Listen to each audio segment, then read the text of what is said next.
From the bowels of gentrified Brooklyn, in the heart of Medina, you're listening to the Bean Pie Chronicles podcast, the voice of the African American Muslim community, who we affectionately refer to as the Bean Pie community. Here on the Bean Pie Chronicles, we're committed to bringing you straight talk, critical analysis, and the diversity in thought on American culture and politics, and a glimpse into the everyday lives of the extraordinary men and women that make up the Bean Pie community. So kick off your leather socks and unpin your head wrap. The Bean Pie Chronicles is now on the air.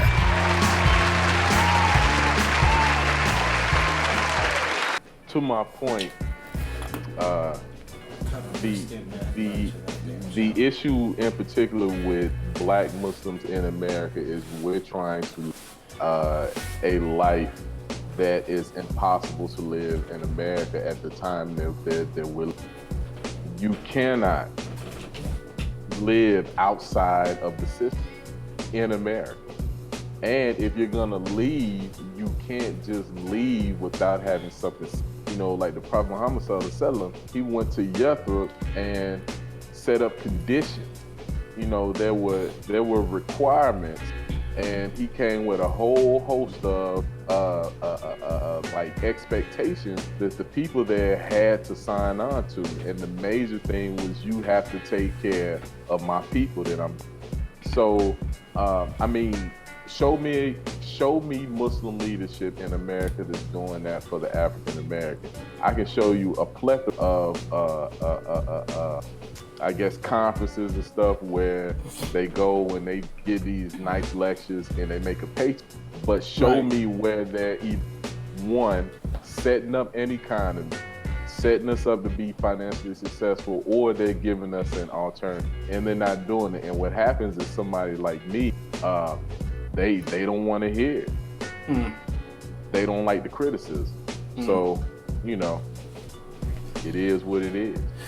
Wow. Well, it's unfortunate. So right now,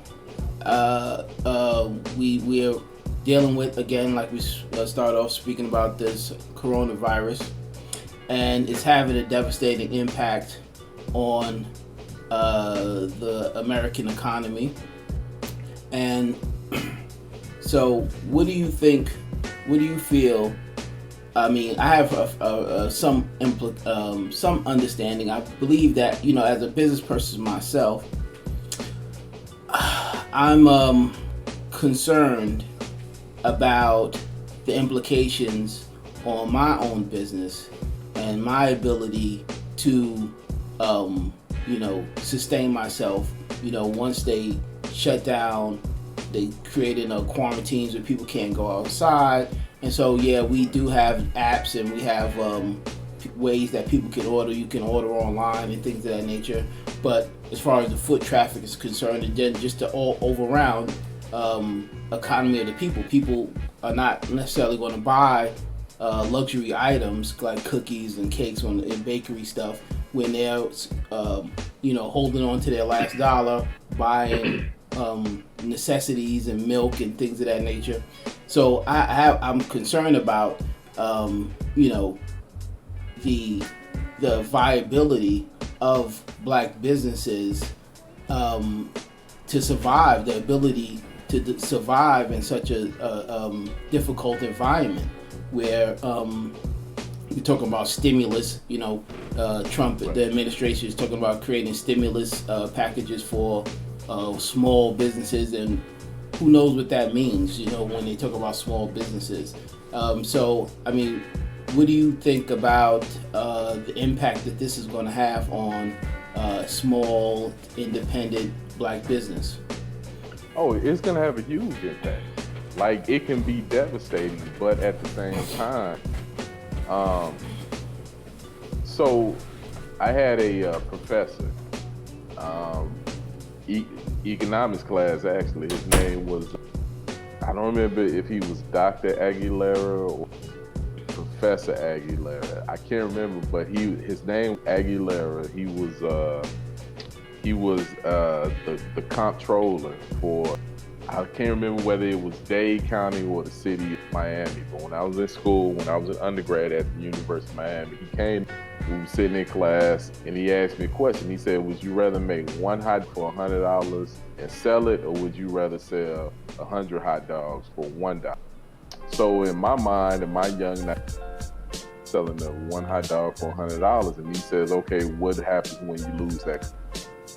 And so that kind of set me on my path, my economic philosophy of life. So here's the thing.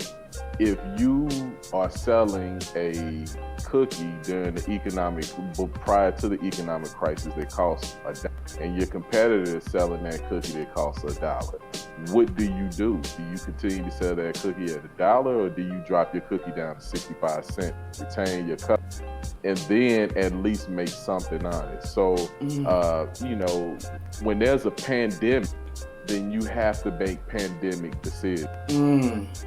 So if I'm ordering a cookie, if I am going to take that luxury item, whether it's a cookie, hamburger, if I'm ordering that, then, and I'm having the same financial questions that you have, which one am I going to buy? Am I going to buy the cookie that still remains $1, or am I going to buy the cookie that costs 65? So these are the type of decisions that we should be making all the time, though, because the pandemic doesn't put us in a position different necessarily than we're always in a precarious position. So for instance, I used to do music. When I was doing music, everyone always wondered how I made money. The reason I made money is because I had an Arab website. I had a website in the Indonesian language. I had a website that was Arab language, and then I had a website that was strictly on a London URL. And I made it germane to each person, and I charged prices that were different prices. And I did that specifically for the purpose of when you go to Cancun, how much does a bottle of water cost? A bottle of water in Cancun costs more than a bottle of water in America. Why? Right. Because tourists, but if you go somewhere outside of Cancun that's in Mexico, you can get that bottle of water for 10, 15 cents. They still making money at 10 or 15 cents. Right. So we have to figure out how to first, prior to the pandemic in this situation, how to make your own competition. A good example of that is Gatorade and Power. Gatorade had a 65% market share, and then everybody started trying to make sports drinks. And then Coke said, okay, hold on, let's make Powerade. So now you got Gatorade 65% market share. Now you got Powerade 15% market. So these are the type of business decisions that we have. Like I told you, there's a time to flip, and there's a time to think business, think long-term, think strategic. For instance, if I have a cookie company, my cookie that I sell for $1 is not going to cost $1. My cookie is going to cost 65. And on top of that, I'm going to call it the coronavirus special. And I'm going to be shooting that out to text messages. I'm going to have that on my door just in case people know. I'm personally starting that sale the minute the government or any state official started the first, okay, people, you can't have 50 people congregate together. At that point, that's when my sign goes up and my cookie costs 65. Before the real panic really, because I would rather make 15, 20 cents on 100 people than make the 40, 50 cents that I would make on 10. There you go. I guess that's why we, I guess why big companies have CFOs, individuals that'll come in and give you some financial, guidance. It's an important aspect. Right. So the bottom line is, if you lose 30% of your customers, you still got 70%. So you can still sustain your business. You may have to tighten up your belt strap, but you can still sustain your business. And that's what black people have to think. Like, I can't necessarily sustain my current lifestyle. I need to sustain my business for when this is over. Right. And so, I mean, we're not looking to lose the business. You're trying to make sure that you survive this situation, just like the stock market. You know, the stock market is crashing, but at some point things are going to stabilize and return to normal, whatever normal happens to be, and you want to be around when that happens. You want to be around, and you want to make sure that you retain at least 70% of your customer base. Because if you don't go to 65 cents, somebody else will. And if somebody else goes to 65 cents after you, then everyone's going to be like, oh, they're just copying. Right. You know, so you don't want to, that's why that whole, would you rather sell one hot dog or 100 hot dogs for $1? You know, you always want to sell 100 hot dogs for $1. You know, because if you lose 30% of your business, you still making $70.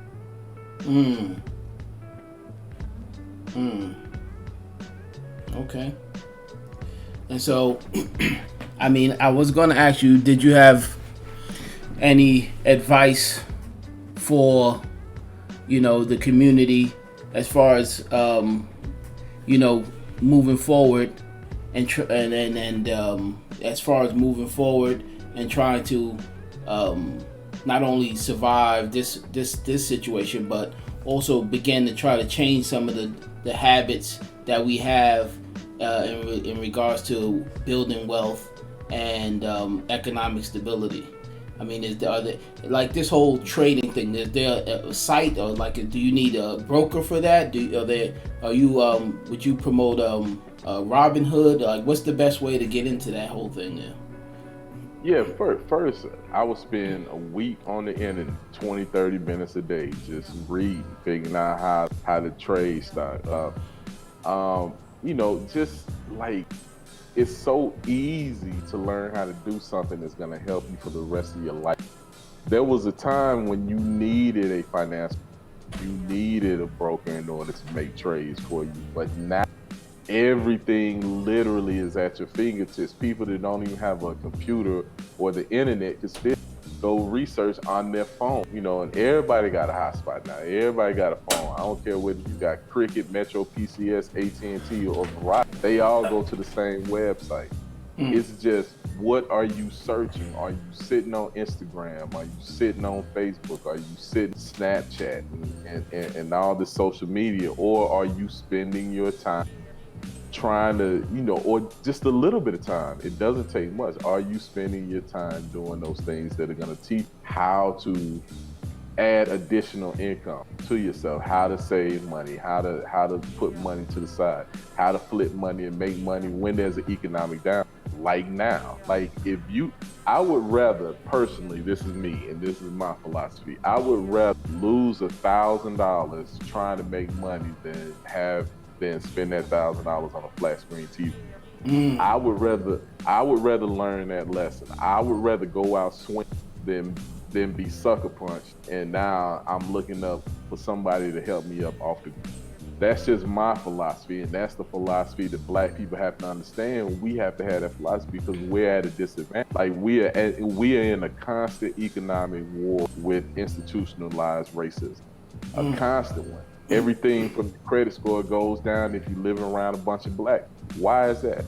If you live in a zip code, I don't care how much, how big your house is, how fancy your if the majority of people that live around you are black, then you're gonna have a lower credit score. Your home is gonna be worthless, and you're less likely to be able to finance at the same rate or buy a house at the same rate as someone in a different neighborhood. It don't matter whether it's Asian, it doesn't matter whether it's white, it doesn't matter, Arab.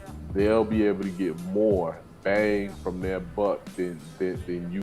You know, so we have to stop thinking that we're a part of the dominant culture. We're not. We're the polar opposite. So if you have white society and white culture on one side, then black people, we're the antithesis. We're the opposite.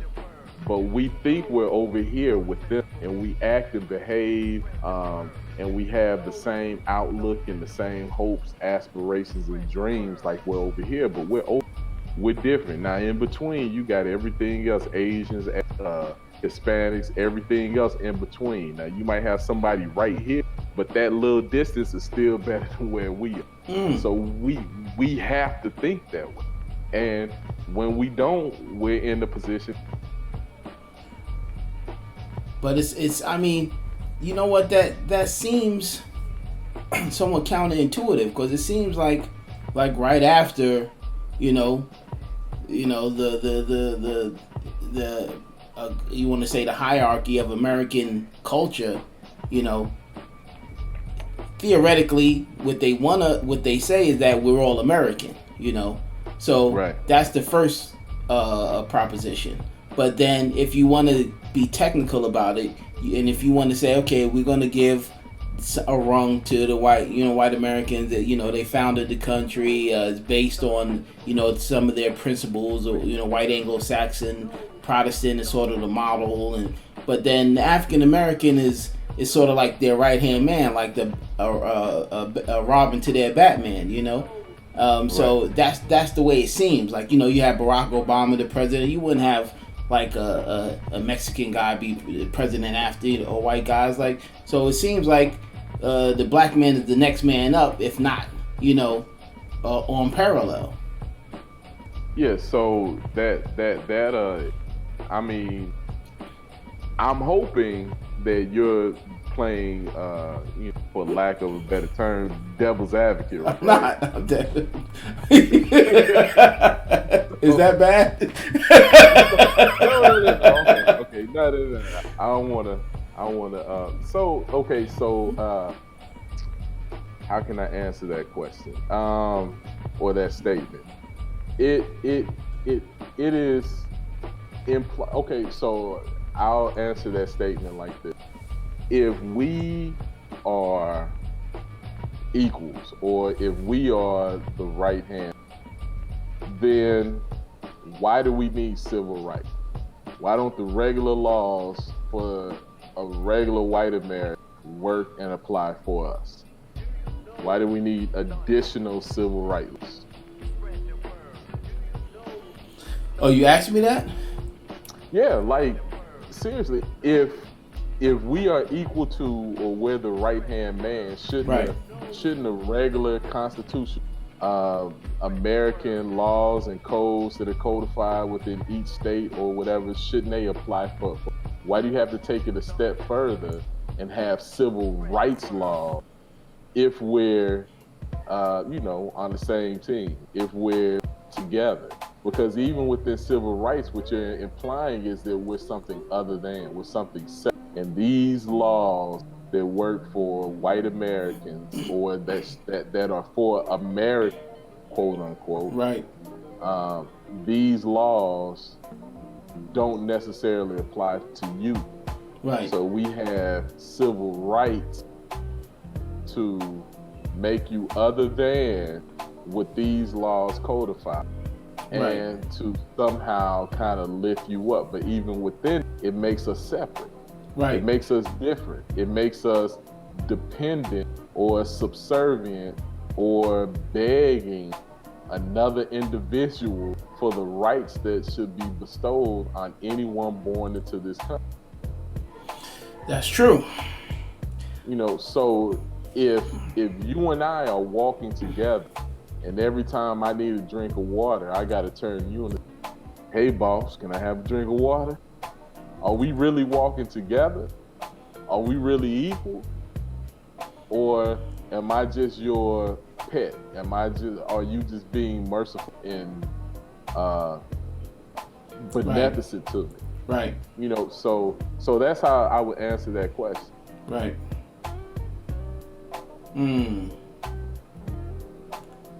Okay.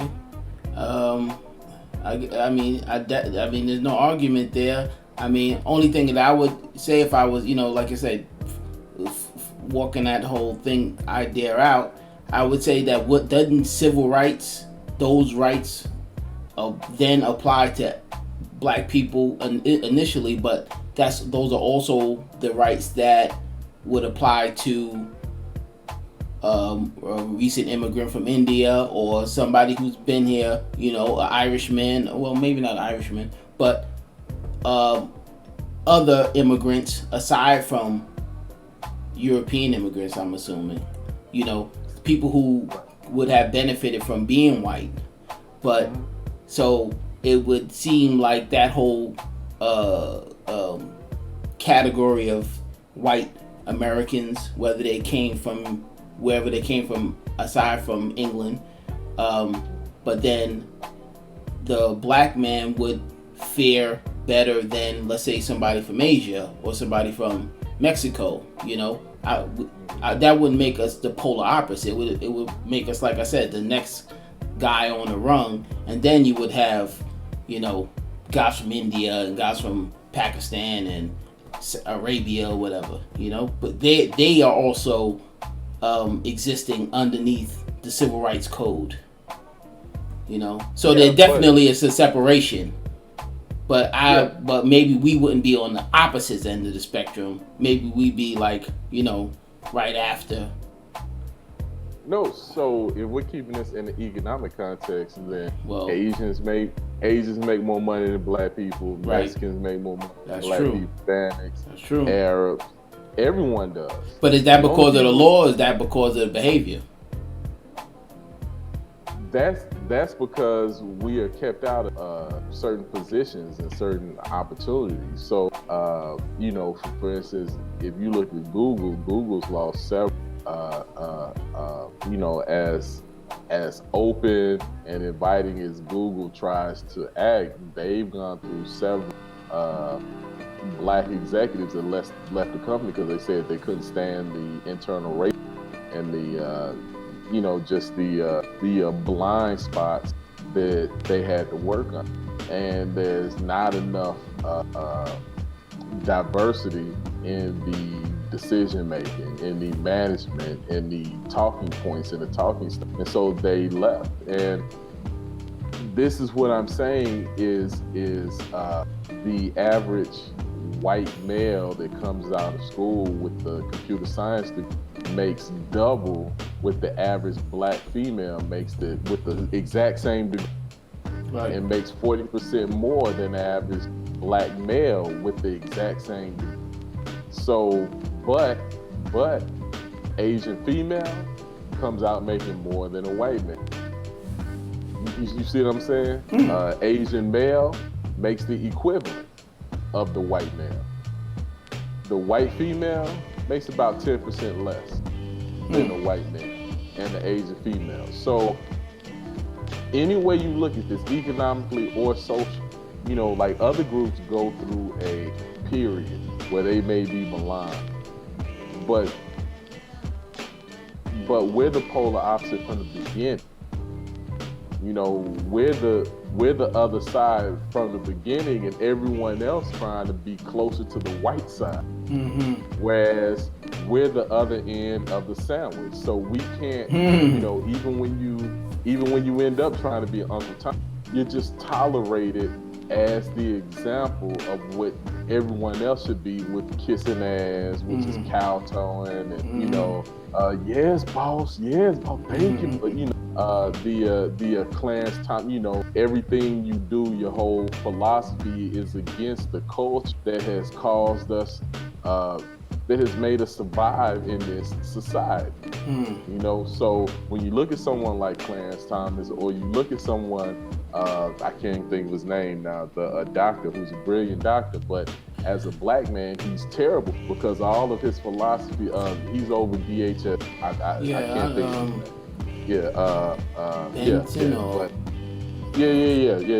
something like that. Or like even when you look at somebody like Condoleezza, you know, they are so against what makes us survive and still be strong and be able to have our shoulders held.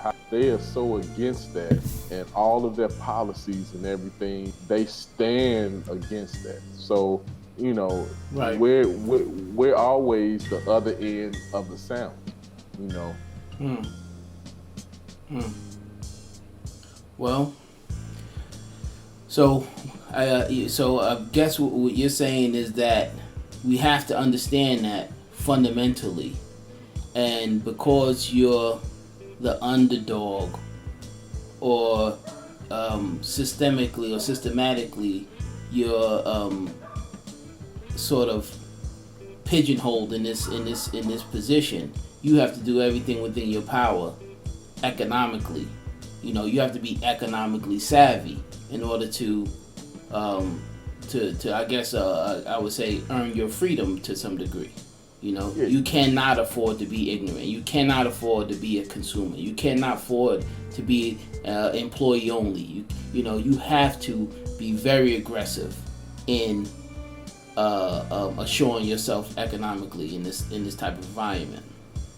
And you have to be willing to fail. More than likely, you're gonna fail, and you're gonna fail a lot. But when you do succeed, it's all worth it. But we never try hard enough, or we never get to that point that we make it. We almost fail, and then it's like, oh no. Once again, it's that comfort. I can't sacrifice nothing else. I can't put another day in this. I can't put any more time. I can't put any more money. Now, of course, be smart if this is something, if it's a dumb investment. But if you aren't an investor, if you don't have that, then it's people that do. Give that money to them. Invest in them. Like, we will go spend money sight unseen with some company that we don't know making somebody else rich, but we can have a dude in our face, a brother, a sister in our face, and I don't know. You know where they mama live, you know they aunt, right. And we won't, trust. Give them that. We won't trust them. We won't give them that opportunity, but we'll go put $1,000 flash on our wall when we already got. We'll go spend and get a 55-inch when we got a 50-inch instead of putting that into a brother or sister's hands that's trying to. Well, okay. It sounds like we have some homework there. I mean, the brother gave us some solid advice and a lot to think about as far as moving our behavior. We're going to try to wrap it up this evening. Thank the professor for stopping by and building with us, Bro.Riyaad, Abdul Qayyum. Next, I got a hot subject matter, for you for the next discussion. We're going to talk about, inshallah, qualifying husband and wife. You talked about, you touched on it a little bit there during this discussion, and we have brothers out here, getting married, or should you get married, or do you qualify to get married? And you have sons and daughters and things of that nature. I have friends of mine who their daughters are marrying age, and it's hard out here for a brother. You know what I'm saying? Hard, yeah. And so we want to talk to you about, from an economic standpoint, what qualifies a brother to even be, approaching people like this, approaching people's daughters, and what should we be putting into ourselves as far as men is concerned to make sure that we, not shortchanging these sisters out there, and economically, how do we stabilize ourselves, and what that looks like in the 21st century, inshallah. Okay, inshallah. All right, man. So I'm good. We're going to sign off Being Pod Chronicles. Dr. Riyaad Abdul Qayyum. Thank you, man. Thank you for stopping by, and we'll holler at you next time, Inshallah, appreciate it. Assalamu